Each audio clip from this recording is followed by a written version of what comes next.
Angle sprains അല്ലെങ്കിൽ കാലിൻ്റെ കുഴയ്ക്ക് വരുന്ന സ്പ്രെയിനുകൾ, ഉളുക്ക്, അപ്പോൾ അവിടെ പ്രധാനപ്പെട്ട ലിഗമെൻസ് ഉണ്ട്, ടാലോഫിബുലാർ ലിഗമെൻസ് ഉണ്ട്. അപ്പോൾ ഫുട്ബോൾ കളിക്കുമ്പോഴോ ഒരു പക്ഷേ സ്റ്റെയർ കേസ് ഇറങ്ങുമ്പോഴോ കാല് പെട്ടെന്ന് തിരിഞ്ഞ് ഈ ലിഗമെൻറ്റ് ഇഞ്ചുറി വരാം, സ്പ്രെയിൻ വരാം.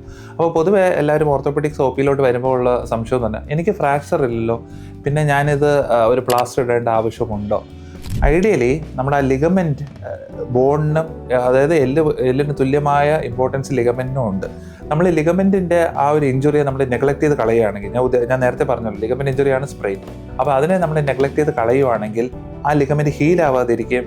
ഫ്യൂച്ചറിൽ നമ്മൾ നടക്കുമ്പോൾ പെട്ടെന്ന് കാല് മടിഞ്ഞു പോവുക, നീര് വയ്ക്കുക, ഇതൊക്കെ ആ ലിഗമെൻറ്റ് പ്രോപ്പർലി ട്രീറ്റ് ചെയ്തിട്ടില്ല എന്നുള്ള ഒരു ലക്ഷണമാണ് കാണിക്കുന്നത്. അപ്പോൾ തുടക്കത്തിൽ ആദ്യത്തെ സ്റ്റേജിൽ തന്നെ ഇങ്ങനെ ഒരു ലിഗമെൻറ്റ് ഇഞ്ചുറി അല്ലെങ്കിൽ സ്പ്രെയിൻ ഉണ്ടാകുന്ന ഘട്ടത്തിൽ 3 ആഴ്ച ആണ് അതിൻ്റെ സമയം സ്പ്രെയിൻ ഹീൽ ആവാനുള്ള. 3 ആഴ്ച പ്ലാസ്റ്റർ ഇട്ട് അതിനെ ഇമ്മൊബിലൈസ് ചെയ്യുന്നത് ഏറ്റവും ഉത്തമമാണ്. ഇപ്പോൾ പ്ലാസ്റ്റർ ഇടാൻ ബുദ്ധിമുട്ടുള്ള വ്യക്തികൾക്ക് ആങ്കിൾ ബ്രേസ് എന്ന് പറഞ്ഞ സംഭവമുണ്ട്, അതും ഉപയോഗിക്കാം. പക്ഷേ ഏറ്റവും നല്ലത് കാലിന് കംപ്ലീറ്റ്ലി ഇമ്മൊബിലൈസ് ചെയ്ത് ഒരു പ്ലാസ്റ്റർ ഇട്ട് ട്രീറ്റ് ചെയ്യുന്നതാണ് ഏറ്റവും നല്ലത്. അത് കഴിഞ്ഞിട്ട് നമ്മൾ ഫിസിയോതെറാപ്പി പതുക്കെ മൂവ്മെൻറ്റ്സ് വെച്ചിട്ട് ആങ്കിൾ മൂവ്മെൻറ്റ്സ് റീഗെയിൻ ചെയ്തെടുക്കുക.